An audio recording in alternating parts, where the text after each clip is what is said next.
right, welcome back everyone. Welcome to Automo Bros. I'm Justin, this is Art, and today we're going to be trying to answer a very niche question. Should you buy a 25-year-old BMW in 2025? And if so, what can you expect out of it? Is it going to be a heartbreaker? Is it going to be the best car you ever owned? Well, at this moment, I now have over a year of ownership on my vehicle with 15,000 miles put on it. So hopefully I can give a little bit of insight on what to expect if you really want to take the plunge and buy an old BMW. So let's get into it. Let's see what the quirks are, what to look for, and see if this is actually a bargain or just an absolute disaster.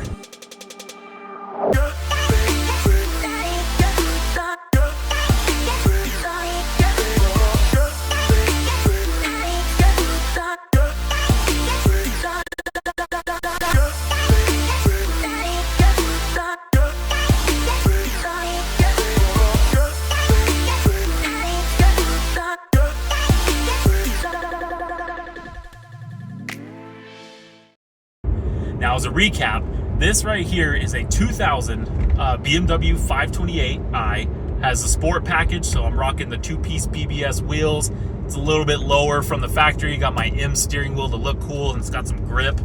But one thing that is really interesting, at least to me, is that I am now at 235,000 miles on the original engine and the transmission, which is a 5-speed manual, by the way, which is the whole reason why I purchased this car.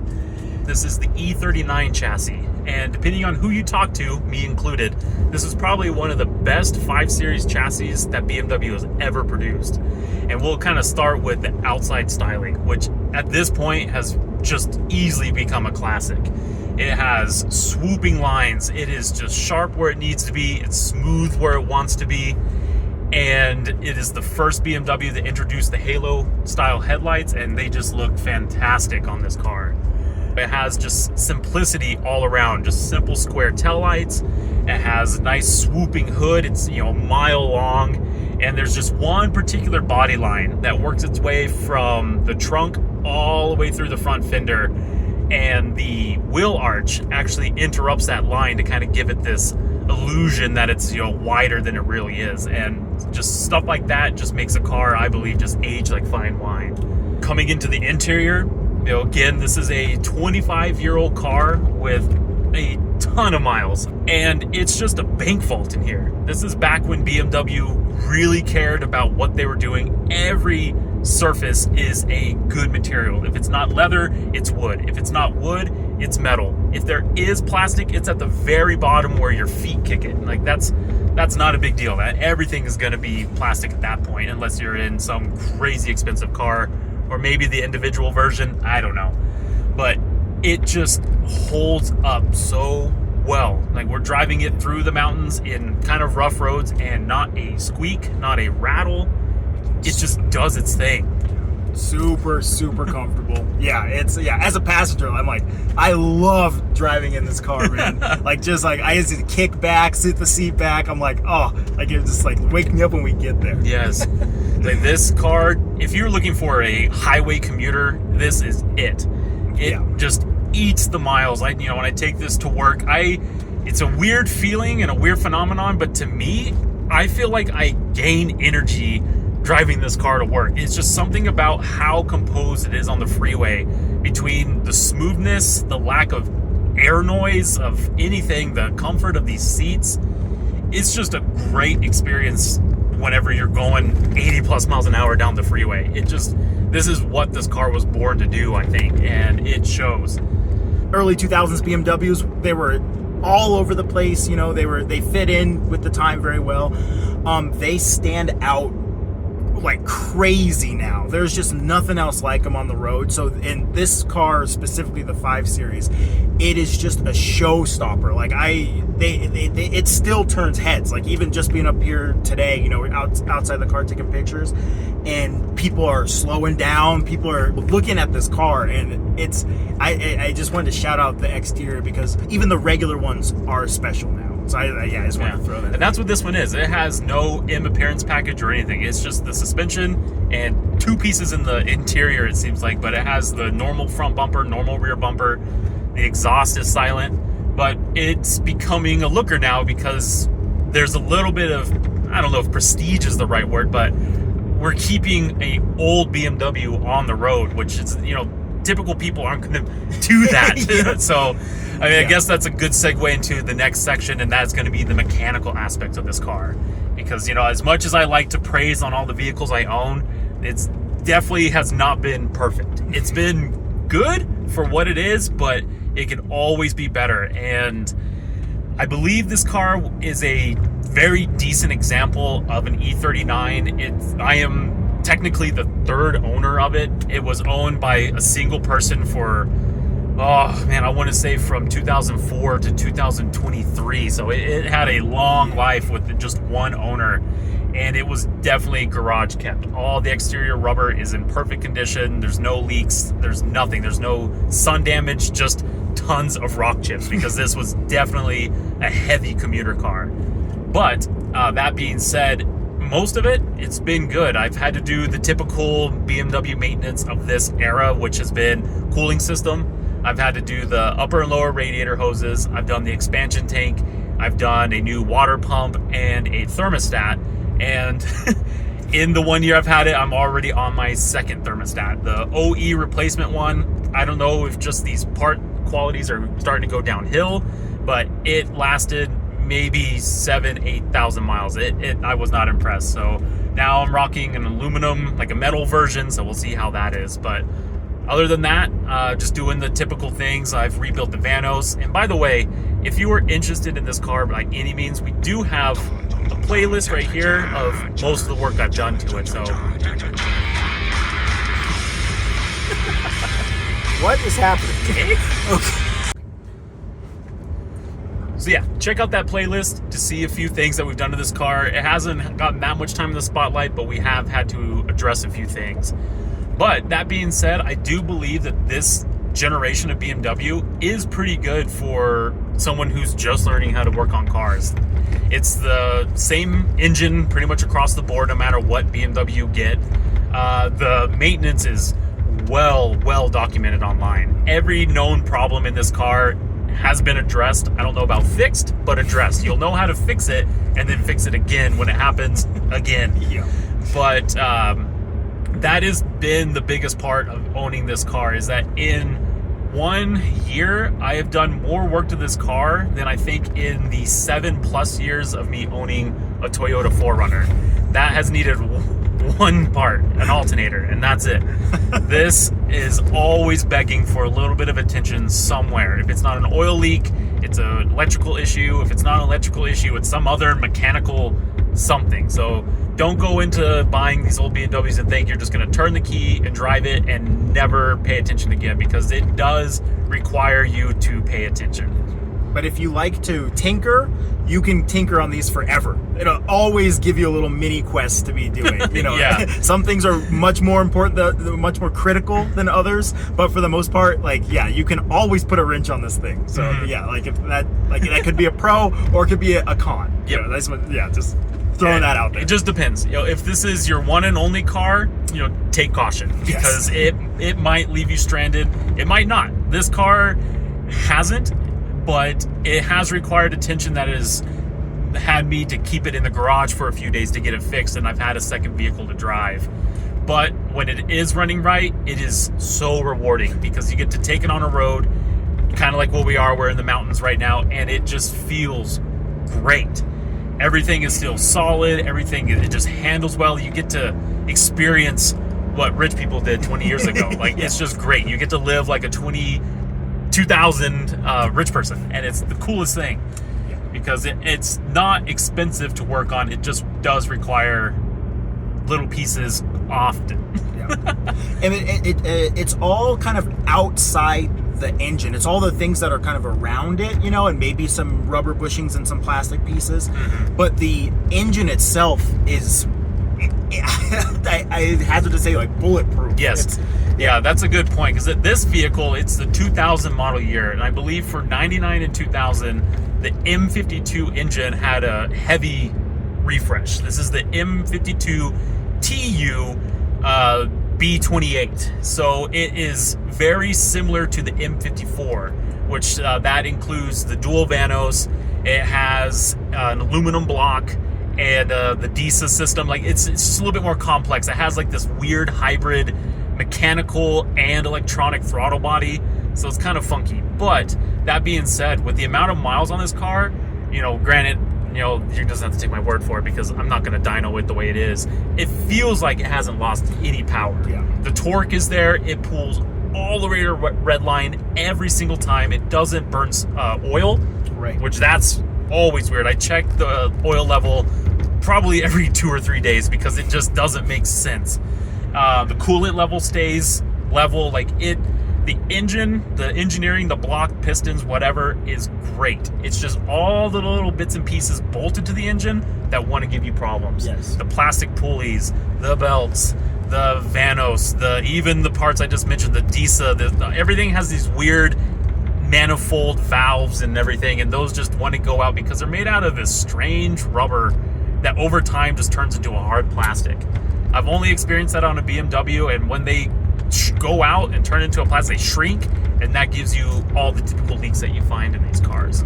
So as long as you're okay with doing general maintenance around the block, you should be fine. Yeah. All you want to make sure is that the engine has never been overheated. They will essentially run forever. They are really, really robust. Yeah, 235,000 miles. You hear it, you feel it. It feels perfectly balanced. It sounds amazing. I would think that this engine sounded exactly the same 20 years ago. Yep. I really do. Yeah. Like it's really, really, really good. This is definitely a car, if you look up the comments, that you would think you're looking at a Toyota. People brag about how many miles they have on their M52 and M54. 200 plus, 300 plus thousand miles, still running strong, original. Like, people love to brag about how long they've had this engine. It seems to be a very robust engine that people weren't expecting. Yeah, exactly. And yeah, it's very comparable to Toyota in that way. I think we talked about it on one of my E46 videos. Like, it's just crazy how many miles these things get. You just can't treat it like a Toyota in the same way that you just beat on it and, you know, neglect it, you know, put it away wet, don't pop the hood ever and look at it and wait for something to break. You have to be a bit more aware. You have to be a more involved owner to get that. But if you're willing to put in the work, the car is willing to give it back, I think. Like, You have to be proactive. You have to know that something might happen. Right. Be anticipating. Be anticipating it. Yeah. It will bite you if you're not paying attention. Yeah. Exactly. Next point I'd like to give, because not too many people talk about it since this isn't an M car, is the performance. You know, this car is the 5-speed, which I think just makes it a million times more fun, no matter what it is. Yeah. But just if someone's looking for this car for performance, I don't know if you'll be disappointed, but this is just very average. You know, I'm not going to brag that this is some crazy sleeper supercar, because it's not. I would believe a FRS or a first gen BRZ would probably pull on this car. You know, we're looking in the 190s horsepower, 200 foot-pounds of torque. But what really gets this car is it is a highway machine. So we are looking at, I want to say it's like a 290 rear diff ratio. Okay, yeah. And just I don't know, it's a pretty sleepy 5-speed. And it has the typical BMW manual transmission feel, where you change gears and it's just not rewarding. Yeah. It is just, you kind of throw it in and you're like, yeah, I'm in gear, but you know, I just like you as a friend, so I'm just gonna go now. So very vague. Yes, like, it's all over the place. Yeah. There are, I think, fixes for it, but you have to start spending some serious cash, and I don't know personally, but that is something. I believe the 0 to 60 in this car is in the mid 7s, so it's definitely not, you know, this crazy car, but it is rewarding, because with it being a straight 6, it has linear torque all the way to redline. It feels like it has a little mini supercharger on it. Yeah. Because between the dual vanos, the variable intake, just so many variables happen on this engine that you can kind of feel it around 3,500 4K RPMs, that it kind of gets a second wind. It's almost like a Honda VTEC without the cool sounds. Yes. Yes. These cars aren't fast by any means. By modern means, they just aren't. Oh, it's a dog. Yeah, Prius will take this thing out. Yes. But as he was saying, the rewarding driving experience. Everything feels good. This is an amazing driver's car. It feels perfectly balanced. Like new cars, they have a lot of power, but they have a lot of weight to go with that, and so you can't really hide the weight. Like this car, it has 50-50 weight distribution. You're rowing your own gears. You have linear power. You know, like you can dance at any part in the rev range, and the car gives it back to you. You're not waiting for any turbos to spool. There's no real downtime. It's just you put it in the gear you want, push the pedal down, and turn it, and you know it's really rewarding. And you know, I feel like as EVs have come out, and you can just have instant, you know, 3 second 0 to 60s in regular traffic all the time now. Like I think, you know, like if you just want straight line acceleration, like, well, there's your answer. But if you want a full driving experience, like this car will deliver that, and become extremely comfortable at the same time.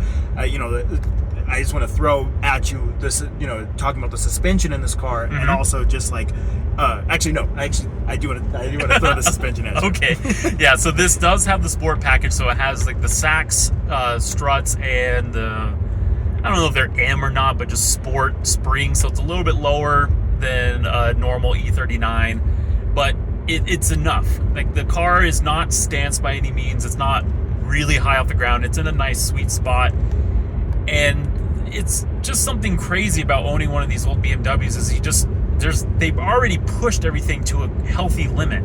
I was struggling so hard on what to do with the suspension on this car because, like most things on it, it has not been touched ever. Most parts on this car are still from 2000. Yeah. And the front struts had nothing left in them. It was bouncy. If anyone's ever seen the movie Uncle Buck, it was that. It was just a boat. And I bounced back and forth between, do I want to just go full tilt coilovers, or do I want to go Bilstein, or do I want to do whatever? And ultimately, I just went with OE replacements. I got Sachs aluminum struts.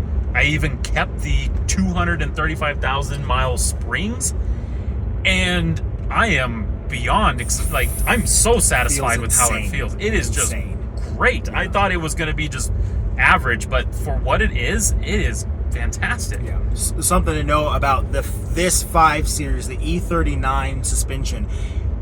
Car companies have benchmarked their suspension against this specific car for 20 plus years. Like it is one of the best mid-size sedan suspensions ever created. There's like a trick, they have that short arm on the rear that makes this thing rotate in a way that is just it's witchcraft. Like it feels so good.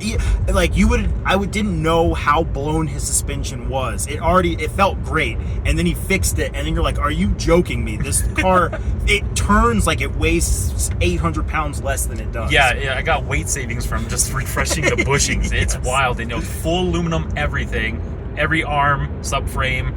It is just, all the weight has been dropped so low on this car that, this is competing with normal mid-size cars these days, weight and size. This is about the same dimensions as an F chassis 3 Series.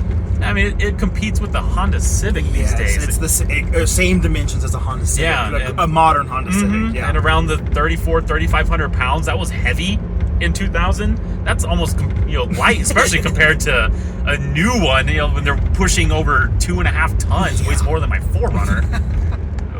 Got an E46 wagon behind us. Ooh, wagon! Yeah. Oh, wagon! Oh, that's awesome. Yeah, so it's crazy, but all that being said, is this a good car to own today? And like most people that you've watched these videos of, it definitely depends. If you are just someone who needs a car to go to and from work, put it in a way, live in an apartment, don't care, I would definitely say don't get this. Yeah. This car requires attention, love, and care. It's a needy girlfriend. Yes. But if you do give it time and attention, this is probably one of the most rewarding cars I've ever owned. And I was not expecting that. I just wanted a quirky manual transmission car, and ended up with a vehicle that I find myself going into my garage and just staring at it like a creep. I just love looking at this car, and it is the normal version. You know, it's lowered with different wheels, but it doesn't have any special bumpers or anything. But I just love how this car looks and how it performs. I never thought I'd have so much fun driving to and from work. Yeah. In a sedan. Yes. No, it's true. There's something about this era of BMW that is truly beautiful. There's something like you just cannot take your eyes off them, and you don't want to. Yeah. which is really weird. And this car's in a weird place right now. The E36, it's the old light everyone wants, everyone has broken car now. So it's expensive, it's old, it's fantastic looking. I would always recommend an E36. Right. But they're kind of, we're losing them. E46, also great, but there's a million of them. It's hard to find 330s and especially M3s and ZHPs. Yeah. This car is kind of in a weird spot. You know, people don't really, the people who know these cars know them and love them, but they aren't very public knowledge yet. Yeah. These are cool as dude. I might buy a 540. You know, I feel like there's going to be an uptick because people are going to run out of E36 and E46s, and this is a decent enough car with a manual transmission, still rear-wheel drive. And I don't know. I see hopefully a good future with this car, but it's a lot more special than I thought it was going to be. At least to me. Yeah, no, definitely. And it's definitely, you know, it's still quirky. So if you're trying to stand out, like this is a fun one, you know, like, you know, it's something that people don't see every day, and you'll get a lot out of it as like as a car. I see a lot more E36s and E46s on the road than I do an E39. Yeah. I just don't see them. Yeah, they're pretty rare. But I just wanted to throw in there, like, if you know, like, you can get these cars really, really cheap right now. Sorry, our camera just will not stay attached, which stinks. But it's all the G-forces. Yeah. You can get into these cars very cheaply.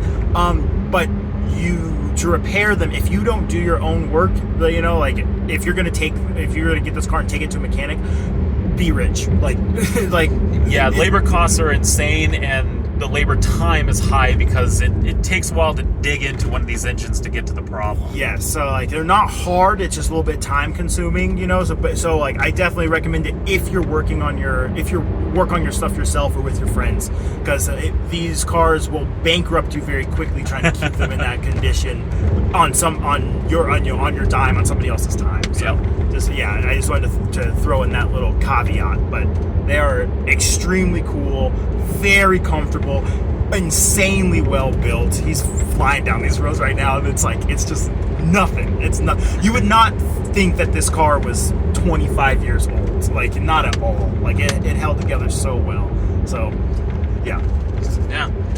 So in conclusion, I think this is great for any car guy who wants a decent daily driver that's not going to break the bank.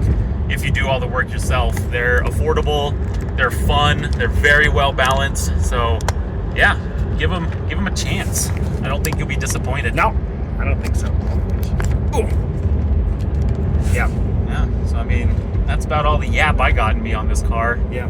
Let us know down in the comments. Is this something that you hadn't thought of that you are now thinking of? Is this something that you own and are, you know, looking to find a community of people who also have them? You know, or do you think that you don't care about these at all? They're just regular traffic. Like, I don't. Yeah, let us know. Is this just because I'm just high on my own supply? I don't care. You know, let me know. This is what this is about. We're making our opinions public, so please, chit chat. Chit chat. Join us down in the comments, and like and subscribe. Please subscribe. Check out our other videos, and just have fun with it. Go out and drive. Yes, that's what it's all about. Just find a fun car. It doesn't matter what it is. There's so many out there. Yeah, never stop driving. Trade. No, oops.